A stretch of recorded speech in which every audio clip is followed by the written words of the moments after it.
portava a girare, mi diceva Marietta bien grande che ti voglio maritare.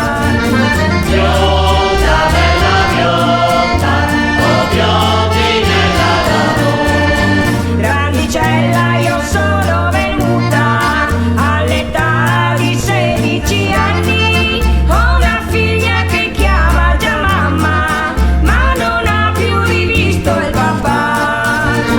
Bionda, bella bionda, oh biondinella d'amore. La sua bimba adesso è cresciuta,